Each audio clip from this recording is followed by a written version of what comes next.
Assalamu alaikum. This is Mazhar Ali, and you are very warm welcome to my YouTube channel, that is Mazhar Ali Lectures. This is another lecture over the development and aging. We have started a unit called development and aging. This is lecture number 3. Up to now, I had conducted 2 lectures. In my previous 2 lectures, first lecture के अंदर मैं बात की थी कि development क्या होता है, growth, the types of growth, fertilisation, the sites of the fertilisation हमने पढ़ ली थी. सेकंड लेक्चर के अंदर मैंने आपको कुछ एम्ब्रियोलॉजी के पॉइंट्स, एम्ब्रियोलॉजी के स्टेप्स बताए थे, जैसे कि क्लीवेज, मोरोला, ब्लास्टोला, क्या डिफरेंस रहता है ब्लास्टोला एंड ब्लास्टोसिस्ट आपको समझाया. और आज जैसे कि मैंने आपके साथ वादा किया था कि क्लीवेज के बाद हमें पढ़ने होते हैं types of egg on the basis of the distribution and the quantity of York. आज वो लेक्चर वहां पर स्किप करना उसका रीजन था. ठीक है, तो वो टॉपिक आपके लिए लेके आया हूं. यहाँ पर हम देखेंगे क्या होती है ये यॉक, किस तरीके से यॉक सिंथेसाइज होती है. अगर यॉक का अमाउंट कम हो जाए तो क्या एम्ब्रियो डेवलप नहीं कर सकेगा, क्या चैलेंजेस आते हैं उन एनिमल्स की बात की जाएगी आज. और किस तरीके से यॉक की बेस पे हम डिस्ट्रीब्यूट कर देते हैं एग्स को इन डिफरेंट डिफरेंट कैटेगरीज, उनको भी पढ़ेंगे. और सबसे मेन बात, इनको याद रखना बड़ी टिपिकल टास्क होता है, उसके लिए एक निमोनिक लेके आया हूं. अगर वो निमोनिक आप याद कर लेंगे तो आपको इनको रटने की जरूरत नहीं पड़ेगी. आप जो है कि प्रॉमिस आप इसको याद कर लेंगे इंशाल्लाह. पर उस निमोनिक के लिए आपको हमारे साथ जुड़े रहना पड़ेगा, वीडियो को लाइक करना पड़ेगा. तो बिना किसी देरी के हम लेक्चर को स्टार्ट करते हैं. जैसे कि मैंने आपको कहा, यॉक को पढ़ना है हमें. यॉक आपने सुना होगा, आपने देखा भी होगा. एग अगर आपने देखा हो तो हेन का एक ना कॉमनली सब आप देखते हैं, तो हेन के यॉक के अंदर जो येलो कलर का सब्सटेंस है, that is what is called the yolk. Yolk एक न्यूट्रिटिव सब्सटेंस होता है. न्यूट्रिटिव सब्सटेंस का मतलब एक ऐसा सब्सटेंस जो कि एनर्जी प्रोवाइड करेगा, जो कि न्यूट्रिशन प्रोवाइड करेगा. किसको? ग्रोइंग एम्ब्रियो को. अगर आपको थोड़ा सा फर्स्ट लेक्चर ढंग से याद हो तो हमने पढ़ा था कि एग और स्पर्म कंबाइन होंगे, फॉर्मेशन होगी जायगोट की. जायगोट में फिर बहुत सारे चेंजेस हमें आने वाले लेक्चर में पढ़ने हैं. किस तरीके से एम्ब्रियो से फीटस बनेगा. तो भाई जब एम्ब्रियो बना है तो एम्ब्रियो को प्लेसेंटा न्यूट्रिशन प्रोवाइड करता है, माना. लेकिन जिनमें प्लेसेंटा नहीं है उनमें क्या, बर्ड्स के केस में किस तरीके से न्यूट्रिशन प्रोवाइड की जाएगी एम्ब्रियो को, तो वो यॉक ये काम कर रहा होता है. रेप्टाइल्स के केस में कोई प्लेसेंटा नहीं है. इवन हम मैमल्स भी पढ़ेंगे, कुछ ऐसे मैमल्स भी हैं जिनमें प्लेसेंटा नहीं है, तो उनमें भी तो न्यूट्रिशन प्रोवाइड करनी है. तो वो जिम्मेदारी होती है हमारे बिलव्ड यॉक की. तो ये एक न्यूट्रिटिव सब्सटेंस है जो कि न्यूट्रिशन प्रोवाइड करता है, एनर्जी प्रोवाइड करता है ग्रोइंग एम्ब्रियो को. ठीक है, ग्रोइंग एम्ब्रियो को. और ये सिर्फ और सिर्फ एनिमल्स जो है, एनिमल्स के सेल्स में मौजूद होता है. There is no point in telling that animals के सेल में ये मौजूद होता है. यॉक सिंथेसाइज कौन करता है? यॉक सिंथेसाइज करता है the liver of an animal. Animal का जो लीवर है वो यॉक सिंथेसाइज करेगा. अगर यॉक की कंपोजिशन देखनी है आपको, इतनी डिटेल है नहीं, अगर आप देखना चाहें तो यॉक के अंदर मौजूद होती है प्रोटीन, कार्बोहाइड्रेट और लिपिड. एक और टर्म यॉक के लिए यूज होता है, दैट यॉक इज इनर्ट मास. क्या मतलब है इसका? यॉक इनर्ट मास का मतलब ये बिल्कुल भी नहीं कि ये रिएक्टिव नहीं है, ऐसा नहीं. केमिस्ट्री में जैसे हम पढ़ते हैं, इनर्ट मास का मतलब ये कि ये किसी मेटाबॉलिज्म में जो मेटाबॉलिक चेंजेस हो रहे होते हैं. मेटाबॉलिक चेंजेस का मतलब जैसे कि ग्लूकोज ब्रेक हो रहा है, एनर्जी मिल रही है. ठीक है, ऐसे जो मेटाबॉलिक चेंजेस हैं उनमें यॉक का कोई रोल नहीं होता. दैट्स व्हाई हम कहते हैं that yolk is inert in nature. Okay, इस वजह से इनर्ट इन नेचर कह दिया जाता है. तो यॉक न्यूट्रिटिव सब्सटेंस है, synthesized by liver. It contain protein, carbohydrate, lipid और इनर्ट सब्सटेंस भी कह दिया जाता है.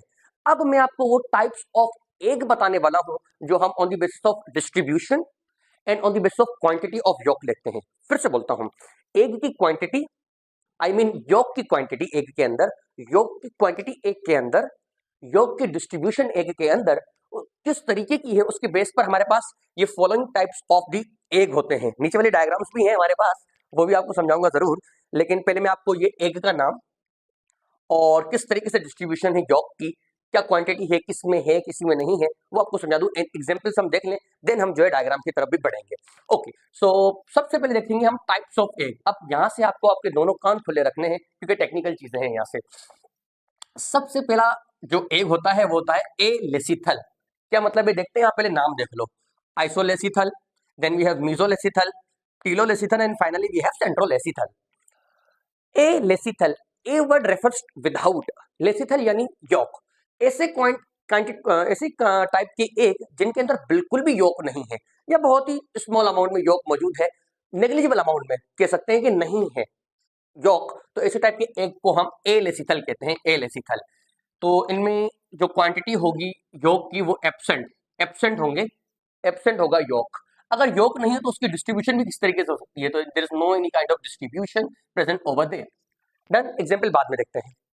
अब आते हैं आइसोलेसिथल। आइसोलेसिथल ऐसे काइंड के एग्स होते हैं जिनके अंदर बहुत ही कम मिकदार पाई जाती है यॉक की, बहुत ही कम यॉक होती है। ठीक है, अब किस तरीके से इनके एम्ब्रियो सर्वाइव करते हैं वो हम बात अभी करते हैं। ठीक है, तो बहुत ही लिटिल अमाउंट ऑफ योक यहाँ पर मौजूद होती है। जो योक है वो पूरे के पूरे एग में डिस्ट्रीब्यूट होगी। यहाँ पर मैंने एक रफ डायग्राम बनाई है एग की, I hope it is visible to you. ये कॉमनली हम एग की शेप ऐसी देखते हैं। एग के अंदर एग का जो साइटोप्लाज्म है, उस साइटोप्लाज्म में थ्रू आउट अगर योक डिस्ट्रीब्यूट है थ्रू आउट द साइटोप्लाज्म, तो ऐसे टाइप के एग को आइसोलेसिथल कहते हैं। थोड़ी सी योक होती है पर इवन डिस्ट्रीब्यूट होती है। एग्जाम्पल पे बात में आएंगे। मीजोलेसिथल, मीजो मॉडरेट से याद रख लीजिए इस तरीके से। मीजो ऐसे टाइप के एग होते हैं जिनके अंदर मॉडरेट अमाउंट ऑफ योक मौजूद है, और ये moderate amount of yolk evenly distribute होती है। लेकिन यहाँ पर एक्सेप्शन है, यहाँ पर एक्सेप्शन है। ये जो मॉडरेट अमाउंट ऑफ योक है ये पूरे के पूरे साइटोप्लाज्म में through out the cytoplasm evenly distribute हो, ये लाजमी नहीं। कुछ ऐसे पोल होते हैं, अभी हम पोल्स की भी बात करेंगे। This is the animal pole, this is the vegetal pole. लेकिन ये जो मीजोलेसिथल एग होते हैं इनमें वेजिटल पोल की तरफ कुछ ज्यादा ही मिकदार मौजूद होती है यॉक की।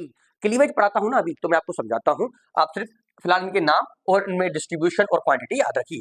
Then we have telolecithal. Telolecithal के अंदर लार्ज अमाउंट ऑफ योक मौजूद होगी। ठीक है, और कहां मौजूद होगी वो भी हम देखते हैं। सेंट्रोलेसिथल, इसके अंदर भी लार्ज अमाउंट ऑफ योक। देखें हमने किस तरीके से इनकी डिस्ट्रीब्यूशन बनाई है। हमने जहां सबसे पहले योक जहां नहीं थी, फिर जहां कम थी, जहां मॉडरेट अमाउंट था, और जहां ज्यादा थी, इस तरीके से ये टाइप्स लिखी है। मैं निमोनिक भी बताने वाला हूं आपको, इनको याद रखने का आप जो है टेंशन मत लीजिए। अच्छा, मैं बता रहा था कि टेलो और सेंट्रो इन दोनों के अंदर योग की क्वांटिटी ज्यादा होती है। ठीक है, क्योंकि मैंने बताया ना योग का काम क्या है, न्यूट्रिशन प्रोवाइड करना ग्रोइंग एम्ब्रियो को।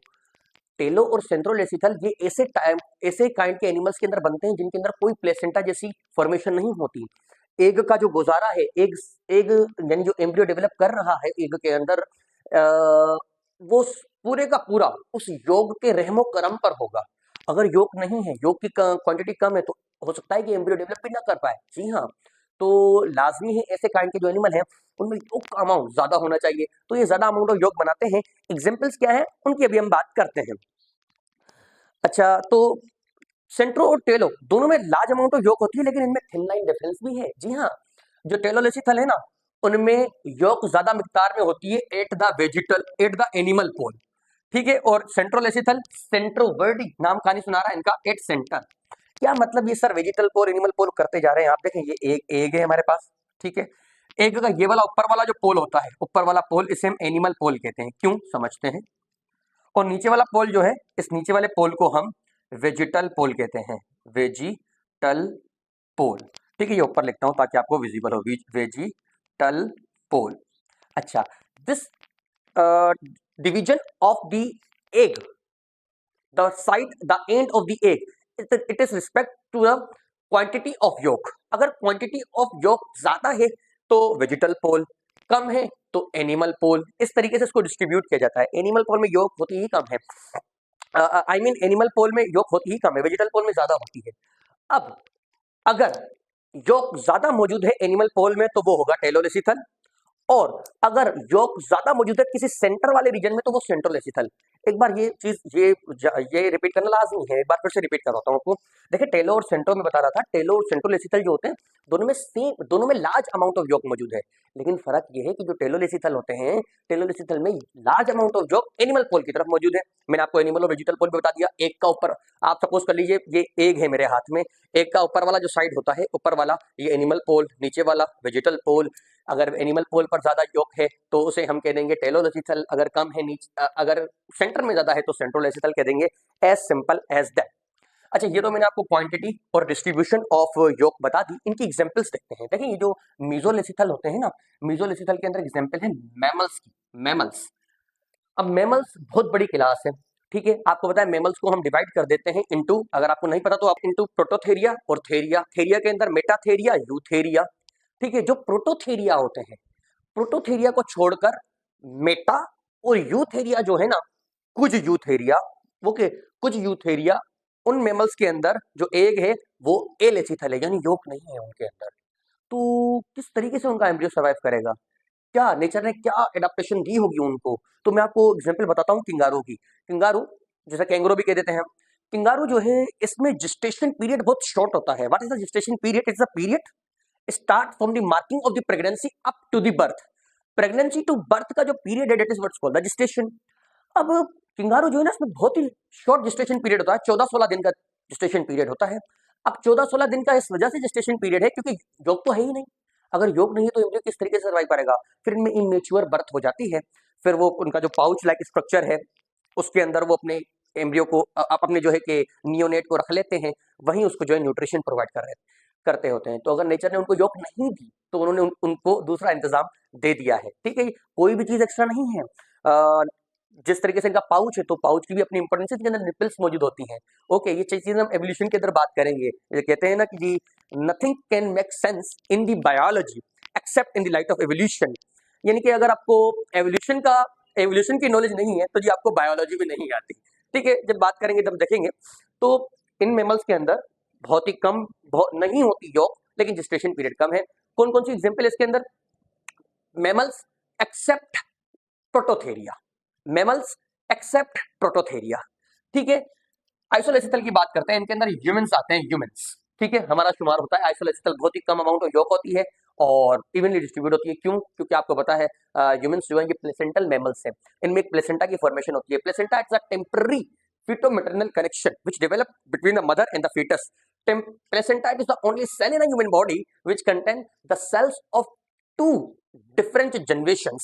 ठीक है, तो डिफरेंट जनरेशन, मदर अलग जनरेशन की, फीटस अलग जनरेशन का, उसके सेल मिलकर के प्लेसेंटा को बनाते हैं। ये बातें भी की जाएगी जब हम प्लेसेंटा की डेवलपमेंट की बात करेंगे। मीजोलेसिथल, मॉडरेट, इवन और एम्फियोक्सस इसके अंदर एग्जाम्पल है। टेलोलेसिथल लार्ज अमाउंट ऑफ योग। अच्छा, इसके अंदर लार्ज अमाउंट ऑफ योग है तो आप समझ जाइए कि ये रेप्टाइल्स होंगे। ठीक है, लिजर्ड, स्नेक एंड क्रोकोडाइल वगैरह। बर्ड्स होंगे और मोनोट्रीम्स होंगे। मोनोट्रीम्स कौन से हैं? ये जो मैं प्रोटोथेरियन कर रहा हूँ ना बार बार, उन्हें मोनोट्रीम्स भी कहा जाता है। Mono word refers to the single treme, यानी ओपनिंग, इनमें एक ही ओपनिंग होती है जिसे हम क्लोएका कहते हैं। वहीं से इनके रिप्रोडक्टिव एलिमेंट, वहीं से इनकी जो है नाइट्रोजन वेस्ट और वहीं से इनका जो है अनडाइजेस्टेड मटेरियल बॉडी से रिमूव होता है। मोनोट्रीम्स, तो मोनोट्रीम्स मैमल से यहाँ से निकले और यहाँ इस क्लास टेलोलेसिथल में शुमार हो गए। सेंट्रोलेसिथल लार्ज सेंटर पर, इसमें इंसेक्ट और क्रस्टाशियन की एग्जाम्पल है। ठीक है, जहां तक मैंने आपको क्या समझाया, यहाँ तक मैंने आपको योग क्या होती है, योग की डिस्ट्रीब्यूशन और टाइप्स ऑन द बेसिस और टाइप्स ऑफ एग और जो है कि एग्जाम्पल्स बताई एनिमल्स की। ओके, तो अब तक हमने योग की डिस्ट्रीब्यूशन, योग की क्वांटिटी एंड एग्जाम्पल्स समझ ली हैं। अब हम समझने जा रहे हैं जो कि बेसिकली एक थीम है आज के लेक्चर की, that is the type of cleavage. Cleavage मैंने आपको लास्ट लेक्चर में डिफाइन की थी, that it is the repeated rhythmic mitotic division. Mitosis और क्लीवेज में डिफरेंस भी क्या है ये भी हमने लास्ट लेक्चर में देखा था। मैं आपसे रिक्वेस्ट करूंगा कि जिसने भी वो लास्ट लेक्चर अटेंड नहीं किया, दैट इज सेकंड लेक्चर, आप जरूर जाइए हमारे चैनल पर और उस लेक्चर को देख लीजिए एक बार। क्लीवेज जब होती है तो जायगोट जो कि एक सिंगल सेल था उसको एक मल्टी सेलुलर मास में कन्वर्ट कर देती है, जिसे मोरला कहते हैं। उसकी भी बात हमने कर ली थी लास्ट लेक्चर में। अब क्लीवेज की भी कोई टाइप्स होती हैं, दो टाइप्स की क्लीवेज होती है। ये दो टाइप्स की क्लीवेज कौन कौन सी है हमारे पास? एक तो होती है होलोब्लास्टिक क्लीवेज, दूसरी होती है meroblastic cleavage. This type of the cleavage based on the part on which the cleavage occur. If the cleavage, अगर क्लीवेज पूरे के पूरे जायगोट को डिवाइड कर रही है तो ऐसी टाइप की क्लीवेज को हम होलोब्लास्टिक क्लीवेज कहते हैं। अगर क्लीवेज कुछ रिस्ट्रिक्टेड पार्ट है जहां पर सिर्फ और सिर्फ योग मौजूद है और उसको डिवाइड कर रही है तो ऐसी टाइप की क्लीवेज को हम, अगर क्लीवेज कुछ ना कुछ पार्ट को डिवाइड कर रही है तो ऐसी टाइप की क्लीवेज को हम मीरोब्लास्टिक क्लीवेज कहते हैं। ठीक है, फिर से बोलता हूं, अगर क्लीवेज पूरे के पूरे जायगोट में हो रही है तो ऐसी टाइप की क्लीवेज को हम होलोब्लास्टिक, होल यानी पूरे से याद रखिए होलोब्लास्टिक क्लीवेज। स्पेलिंग में डिफरेंस जरूर है, बताता हूं आपको जरूर, लेकिन अगर क्लीवेज कुछ ना कुछ पार्ट में हो रही है तो ऐसी टाइप की क्लीवेज को मीरोब्लास्टिक क्लीवेज कहते हैं। डायग्राम्स बनाइए आपके लिए, उन डायग्राम्स की मदद से इनको और अच्छे से समझने की कोशिश करते हैं। लेकिन मैं आपको एक हिंट जरूर दे देता हूं। देखें, हमने देखा कि कुछ ऐसे एग थे जिनमें बिल्कुल योग नहीं थी। ठीक है, कुछ ऐसे एग थे जिनमें योग तो बहुत कम थी लेकिन पूरे में डिस्ट्रीब्यूट थी, जैसे कि आइसोलेसिथल। लेकिन कुछ ऐसे एग थे जिनमें योग भले ही कम थी लेकिन कुछ जगहों पर लोकेटेड थी, जैसे कि हमने जैसे कि हमने मीसोब्लास्टिक, जैसे कि हमने मीसोलेसिथल एग देखा। वेजिटल पोल में ज्यादा जो है योग मौजूद थी, तो क्लीवेज उस तरीके से होगी। इसके बाद कुछ ऐसे एग होते हैं जिनमें क्लीवेज जिनमें योग जो है वो या तो सेंटर में होगी या तो फिर वेजिटल पोल में होगी। अगर पूरे का पूरा साइटोप्लाज्म डिवाइड हो रहा है तो उसे हम होलोब्लास्टिक क्लीवेज कह देंगे। अगर कुछ पार्ट डिवाइड हो रहा है तो मीरोब्लास्टिक क्लीवेज कह रहे होंगे। थोड़ा कंफ्यूजन लग रहा होगा, डायग्राम की मदद से हम इसको समझने की कोशिश करते हैं। ओके, देखो ये हमारे पास एक एग है, ठीक है, ये एलेसिथल एग है। एलेसिथल एग का मतलब the kind of egg which doesn't contain any kind of yolk, कोई yolk नहीं मौजूद होती। अगर yolk नहीं है तो जो क्लीवेज है वो पूरे के पूरे एग को डिवाइड कर देगी दो हिस्सों में। जब क्लीवेज पूरे के पूरे एग को डिवाइड कर देती है इनटू टू पार्ट्स, या पूरे के पूरे एग में हो रही होती है, उसके साइटोप्लाज्म में हो रही होती है, so that is what is called the holoblastic cleavage that we have. इस टाइप के क्लीवेज को हम होलोब्लास्टिक क्लीवेज कहते हैं, ठीक है। इसमें फर्दर क्लीवेज होगी। अब ये एक सेल था तो यहां से फिर एक सेल से दो सेल बने, दो सेल से फिर चार सेल बनेंगे। क्लीवेज पूरे के पूरे साइटोप्लाज्म को डिवाइड कर रही होगी, चार से फिर 8 सेल बनेंगे। ये था एलेसिथल एग जिसके अंदर होलोब्लास्टिक क्लीवेज हुई, ठीक है। नंबर 2 पे एग्जांपल लेते हैं हम आइसोलेसिथल एग, जो कि ह्यूमंस के केस में मौजूद होता है। ह्यूमंस में भी जो क्लीवेज है वो होलोब्लास्टिक क्लीवेज है, यानी पूरे के पूरे एग के साइटोप्लाज्म को डिवाइड करके रख देगी। दो से फिर चार से फिर 8 जो है सेल यहाँ पे 7 दिखाए गए हैं, एक इसके पीछे आप इमेजिन कर लीजिए, ठीक है, थ्री डायमेंशनल वे में। तो इस तरीके से 8 सेल बन जाएंगे, लेकिन पूरे का पूरा एक का साइटोप्लाज्म डिवाइड हो रहा है। तो इस टाइप के क्लीवेज को हम होलोब्लास्टिक क्लीवेज कहते हैं। इसके बाद आते हैं हमारे बिलव्ड मीसोलेसिथल एग पर। अब मीसोलेसिथल एग जो है ना, मैंने कहा इसमें भी योग का अमाउंट तो कम होता है और इवन डिस्ट्रीब्यूट भी होता है, लेकिन कुछ एक्सेप्शंस हैं, जैसे कि इसके जो वेजिटल पोल है ना वहां पर ज्यादा योग मौजूद होती है, ठीक है। तो इसमें क्लीवेज तो होलोब्लास्टिक ही होती है, लेकिन अब आप एक टर्म याद रखिएगा, होलोब्लास्टिक के अंदर भी अनइक्वल क्लीवेज होती है। मतलब देखें, होलोब्लास्टिक क्लीवेज एक इस टाइप की क्लीवेज है जो कि पूरे के पूरे एग में होगी। डन। अगर होलोब्लास्टिक क्लीवेज के रिजल्ट में जो ब्लास्टोमियर्स बन रहे हैं, जो स्मॉलर सेल बन रहे हैं, अगर उनका साइज इक्वल है तो इक्वल होलोब्लास्टिक क्लीवेज कहलाएगी। अगर होलोब्लास्टिक क्लीवेज कुछ इस तरीके से हो रही है कि बनने वाले सेल्स जो हैं वो इक्वल नहीं है, ठीक है, अनइक्वल है, तो ऐसी टाइप के क्लीवेज को हम होलोब्लास्टिक अनइक्वल क्लीवेज कहेंगे, जो कि हमारे बिलव्ड मीसोलेसिथल एग्स में होती है। अब यहाँ पर ये देखें, ये मीसोलेसिथल एग, यहाँ पर मैंने कन्वीनियंस के लिए साइज तो सेम बना दिया है, लेकिन ब्लास्टोमियर्स का साइज सेम नहीं होता, ठीक है, साइज सेम नहीं होता, अनइक्वल जो है ब्लास्टोमियर्स बन रहे होते हैं। तो इसी टाइप के क्लीवेज को हम होलोब्लास्टिक अनइक्वल क्लीवेज कहते हैं। यहाँ तक मैंने आपको क्या समझाया, मैंने बताया कि जी क्लीवेज अगर पूरे के पूरे एक को डिवाइड कर रही है तो holoblastic could be equal, it could be unequal, equal in case of alecithal and isolecithal and unequal in case of mesolecithal. As simple as that. इसमें मैं सोचता हूँ कोई डिफिकल्टी होगी नहीं, अगर होगी तो आप वीडियो को फिर से रिमाइंड करके और देख लीजिएगा। देन अच्छा, उसके बाद आते हैं, अब पढ़ेंगे मीरोब्लास्टिक क्लीवेज। ये देखें, ये एक एग था, पूरे का पूरा एक तो डिवाइड नहीं हुआ, सिर्फ ऊपर से कुछ पार्ट डिवाइड हो गए।